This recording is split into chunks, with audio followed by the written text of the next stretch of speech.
बाल हट तो बाल हट होता है।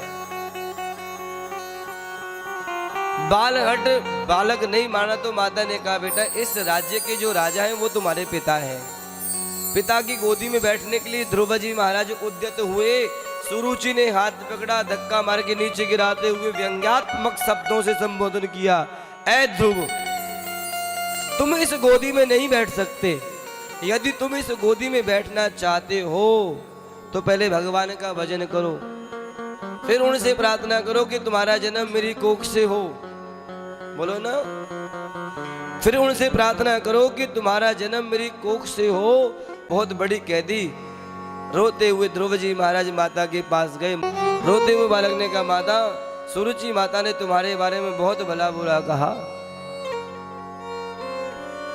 मुझसे कहा ध्रुव तुमने अभागन की कोख से जन्म लिया है।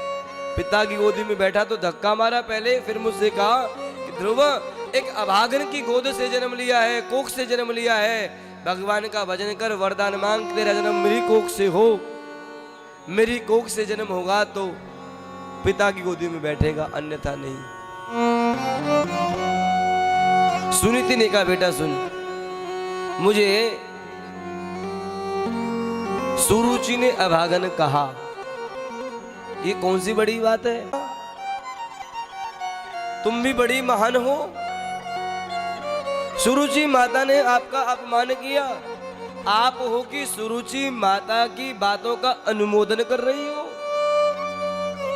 नहीं बेटा, मैं अनुमोदन नहीं कर रही। सुरुचि ने जो कहा, स्वयं अपने आप को अभागन मानती हूँ। ध्रुव जी बोले माता बताओ आप कैसे अभागन हो? तो जानते हो सुनीति ने कहा, सुनीति ने क्या कहा? सुनीति ने कहा बेटा देख, तू बार बार मुझसे पिता का परिचय पूछ रहा था। मेरे पिता कौन है?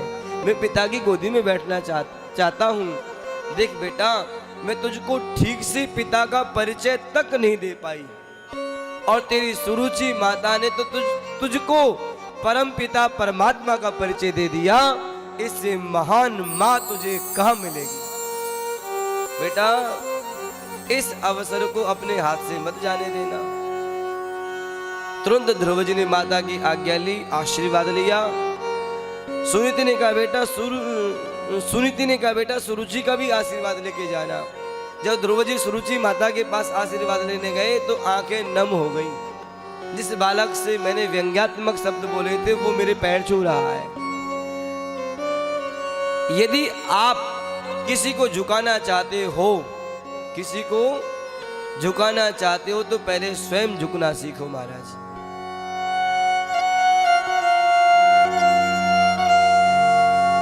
सबसे सरल तरीका है। ध्रुव जी झुके, सुरुचि ने भी सिर पे हाथ रख दिया, जाओ सफलता मिलेगी। छोटे से बालक ध्रुव जी महाराज वन के रास्ते से जा रहे थे। नारद जी ने देख लिया, छोटा सा बालक है, वन के रास्ते जा रहा है। हिंसक पशु रहते हैं, जीवित ही निकल जाएंगे। नारद जी ने आके ध्रुव जी को रोका। बोले ध्रुव बेटा चल घर वापस चल। नहीं गुरुजी, भगवान से मिलने के लिए निकला हूं, लौट कर नहीं जाऊंगा। बेटा देख, मुझे पता है तुझे इस बात का दुख है, तुझको तेरे पिता की गोदी में नहीं बैठने दिया। बेटा इसी बात का दुख है ना? चल मेरे साथ चल, तुझे अभी तेरे पिता की गोदी में बिठाऊंगा। ध्रुव जी बोले नारद जी सावधान, सांसारिक पिताओं की गोदी में बैठते बैठते जीवन बीत गया। न जाने कितने जन्म हुए। कभी मैं सूकर बना, कभी मैं कुकर बना, कभी मैं कीट बना, कभी मैं पतंग बना, और नारद जी हर जन्म में मैं पिता की गोदी में बैठा। नारद जी मैं इन सांसारिक पिताओं की गोदियों में बैठ बैठ कर थक सा गया हूं। अब मैं इन सांसारिक पिताओं की गोदी में नहीं बैठना चाहता।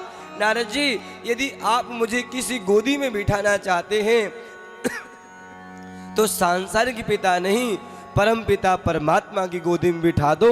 मैं आपका एहसान जीवन भर नहीं भूलूंगा महाराज। नारद जी ने ये बात सुनी तो पहचान कर ली, शिष्य तो काम का है। कान में गुरु मंत्र दिया, ओम नमो भगवते वासुदेवाय। इस मंत्र को ग्रहण करने के बाद वृंदावन पहुंचे, यमुना जी के तीर पर तपस्या आरंभ करी। पहले केवल फल खाकर तपस्या की, भगवान नहीं मिले। उपरांत सूखे पत्ते चबाकर पानी पी के तपस्या की, भगवान न मिले। उसके बाद केवल जल पिया, तपस्या की, भगवान न मिले। अंत में केवल श्वास लेकर तपस्या कर रहे हैं, फिर भी भगवान न मिले। उससे आगे और बड़े ध्रुव जी श्वास को ही रोककर, प्रणव को रोककर भगवान का भजन किया। पूरे जगत में हाहाकार मच गया। पवन देव के अभाव में भगवान के पास सब देवता पहुंचे, अपने भक्त को संभालो प्रभु। भगवान सबसे आखिर में आए। भक्त ध्रुव ने भगवान का साक्षात्कार किया, द्रवीभूत हो गए। और ध्रुव जी महाराज ने भगवान की बड़ी सुंदर स्तुति गाई, प्रभु आपका दर्शन पाकर मैं धन्य हो गया। भगवान ने कहा, ध्रुव मांगो क्या मांगना चाहते हो, जो मांगोगे सो ही मिलेगा। ध्रुव जी महाराज ने कहा, प्रभु आपका साक्षात्कार हो गया, इससे अधिक और क्या चाहिए। आपका दीदार हो गया, इससे अधिक और क्या चाहिए। इससे अधिक तो मेरी कोई इच्छा भी नहीं है। दुनिया का पर्दा हट गया, आप सामने आ गए। अब तक दुनिया का पर्दा दिख रहा था, अब सामने आप आ गए, आपका दीदार कर लिया, इससे अधिक मेरी कोई चाह नहीं है।